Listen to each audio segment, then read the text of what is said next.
Magandang gabi mga masters, bali ngayon po ay 8 videos po ma-upload ko po sa aking YouTube channel. Tama nga mga masters, 8 videos nga po ma-upload ko. Yon, what's up mga masters? Nandito na naman tayo sa panibagong araw, panibagong kabanata na naman ang pagsasama-samahan natin ngayon guys.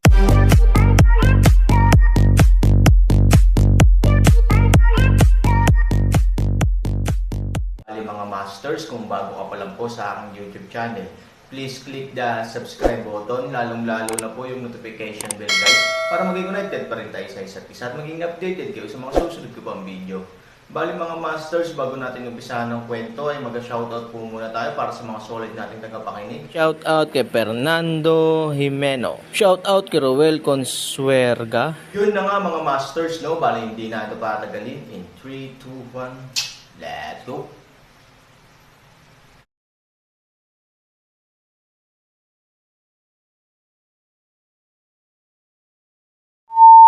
It's my business to kill or not. Ano bang problema mo? At saka, gusto kong patayin ang Aaron. Kilala ito sa buong mundo. Kunin mo itong misteryo sa harap ko. Baka maliitin mo ako, Ye Gacheng. Si Ye Gacheng ay hindi magalang. Malamig siyang umiinom. Sa harap ng mga hindi magalang na salita ni Ye Gacheng, ang misteryosong lalaking nakaitim ay hindi nagalit. Tumawa lang siya ng walang pakialam. Alam ng lahat sa mundo na gusto mong patayin ang Aaron, mabuti naman. Gayunpaman, may kakayahan ba ang mga tao sa mundo na tulungan kang makamit ang hiling na ito? Sa pagharap sa problemang ito, bagamat sinabi ng misteryosong lalaking nakablak na ang ulap ay magaan at ang hangin ay malinaw, walang alinlangan na tinamaan niya ang pinakamalalim na puso ni Ye Gacheng. Oo, gusto niyang patayin si Aaron, kahit sa panaginip niya. Gayunpaman, Aaron na asong babae, ngunit kahit na ang tunay na Diyos ay walang magawa, siya Ye Gacheng at kung paano kabutihan. Bagamat palaging mataas ang tingin niya sa kanyang sarili, hindi ibig sabihin ay naglakas loob siyang mangarap ng gising sa lahat. Aaron, hehe, kahit ang tunay na Diyos ay hindi makakatulong sa kanya. Anong kwalifikasyon ang masasabi mo na matutulungan mo akong makamit ang hiling na ito? Panipi, ang Aaron ay mabangis, ngunit ito rin ay dahil ang Aaron ay napakatapang sa ilalim ng mahusay na pambungad at pagsasara walang malalim na pakikipag-ugnayan kay Aaron at walang sapat na kaalaman tungkol sa kanya ngunit alam ko ang kakayahan ni Aaron kahit na siya ay may malinaw na mga pakinabang, ang kanyang mga kawalan ay parehong nakamamatay. Ang lalaking nakaitim ay nanumpa sa mga salitang ito kaya naisip ni Ye Gacheng na totoo ang sinabi niya. Emosyonal ang ibig mong sabihin.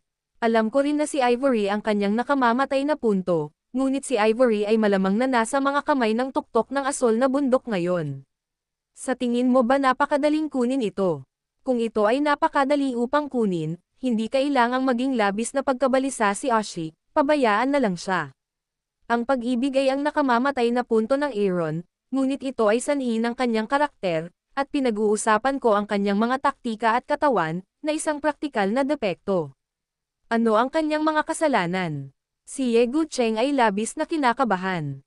Malinaw, ito ang kanyang hinahanap, ngunit pagkatapos ng ilang digmaan, naghinala pa si Ye Gacheng na siya ay mali, dahil ang Aaron ay walang mga pagkukulang ngunit walang katapusang mga pakinabang.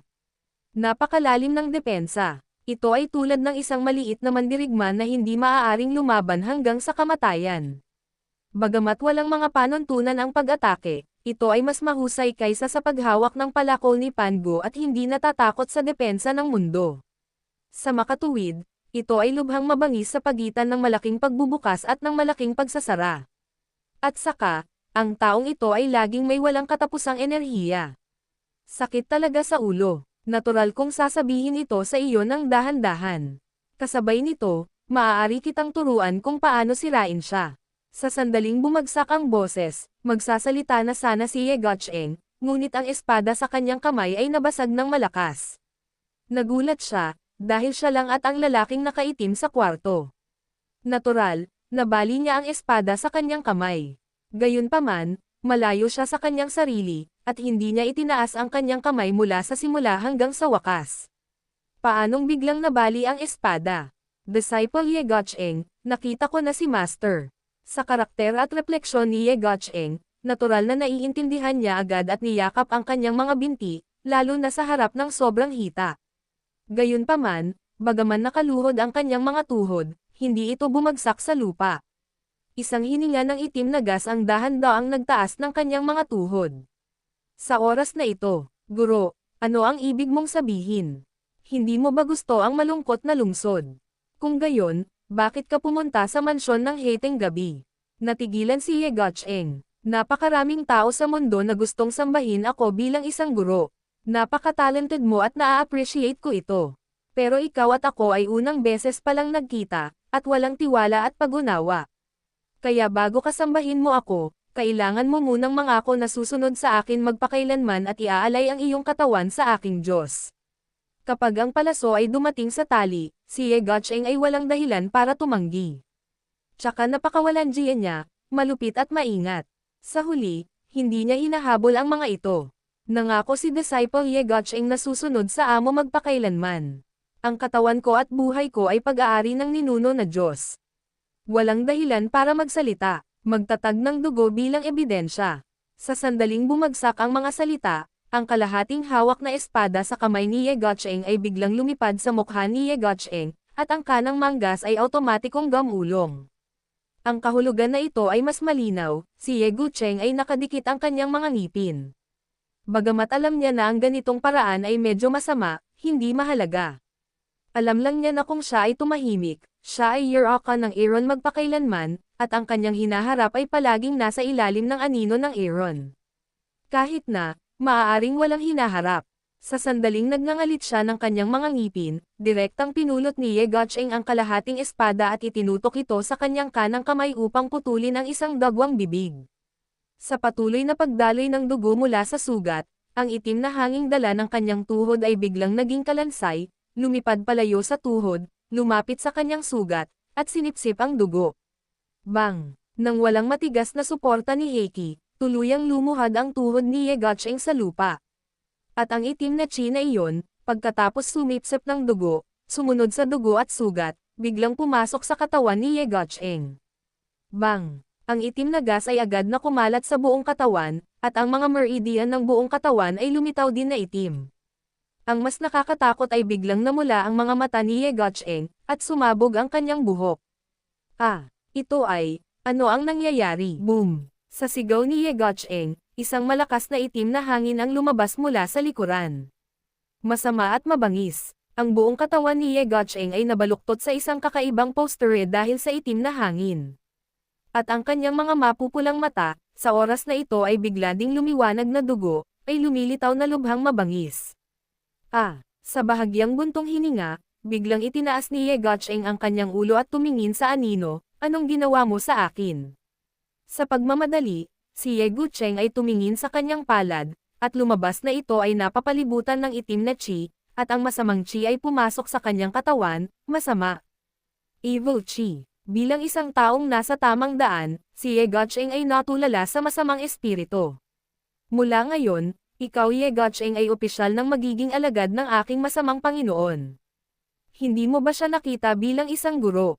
Evil Lord. Sumimangot si Ye Gucheng. Lahat ng kasamaan ay para sa sarili kong gamit.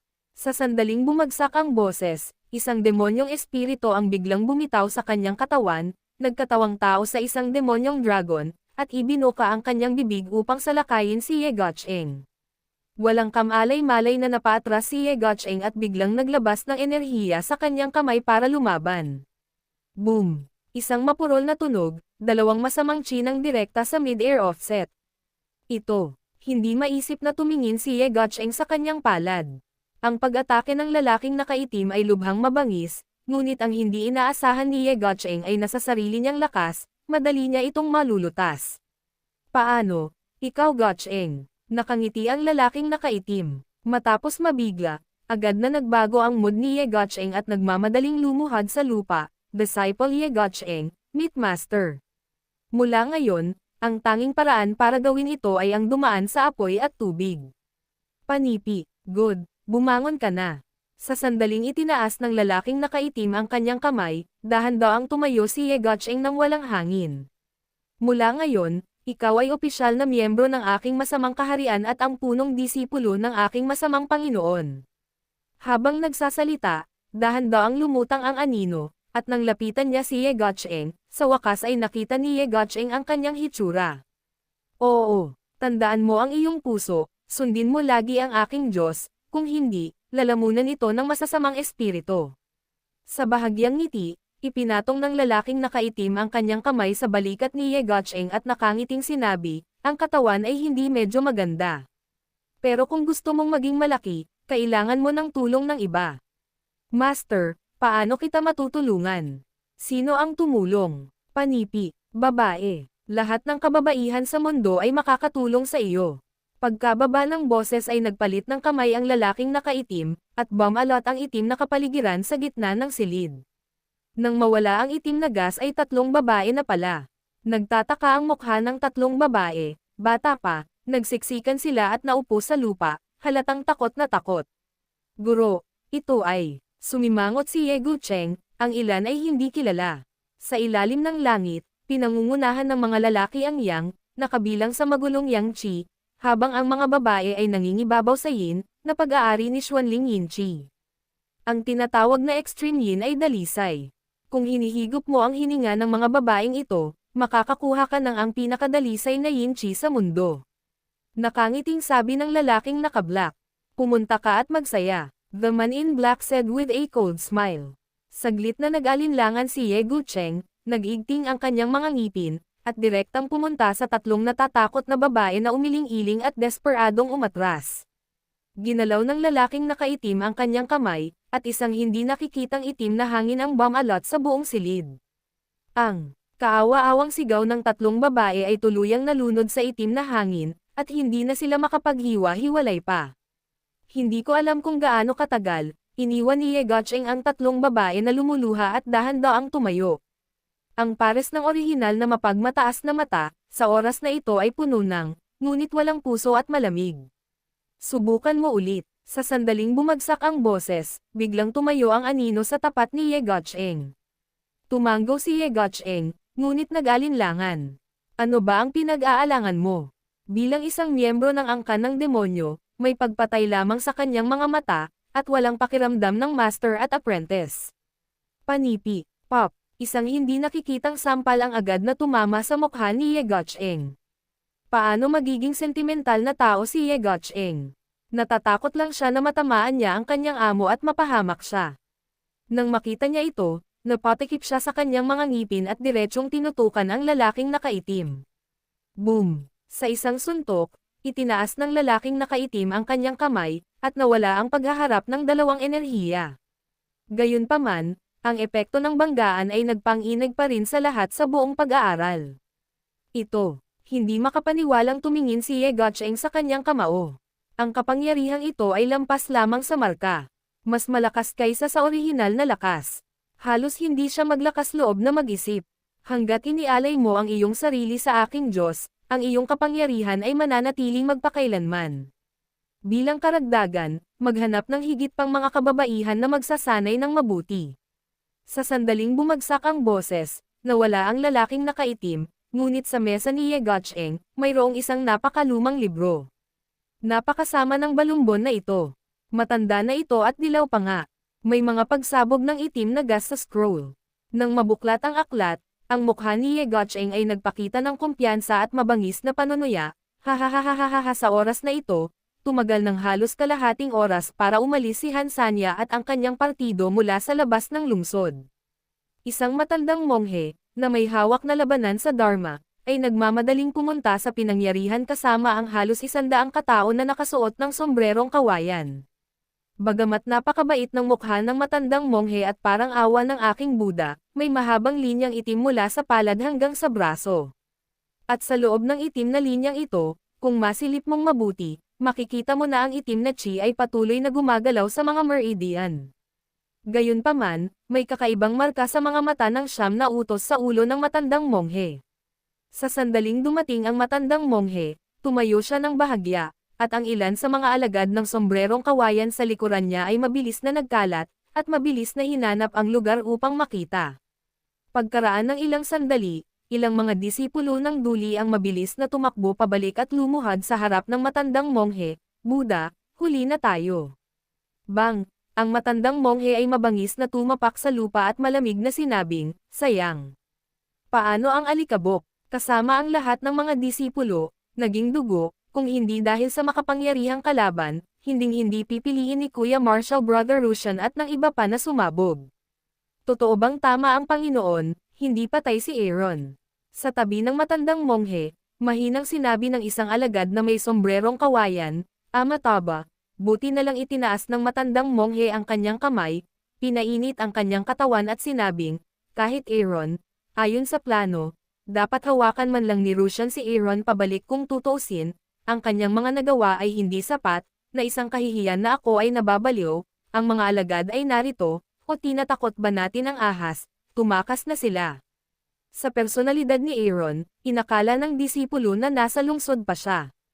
Tumanggo ang matandang monghe at sumang-ayon sa kanyang mga alagad, handa na ba kayo, huwag mag-alala, guro, nakahanda na ang mga disipulo at ang iba pa, iyan na ang oras, malungkot na ngiti ang ipinakita sa bibig ng matandang monghe. Yun na nga mga masters, no? Bali panibagong kabanata na naman yung natapos natin ngayong gabi. Muli, maraming salamat po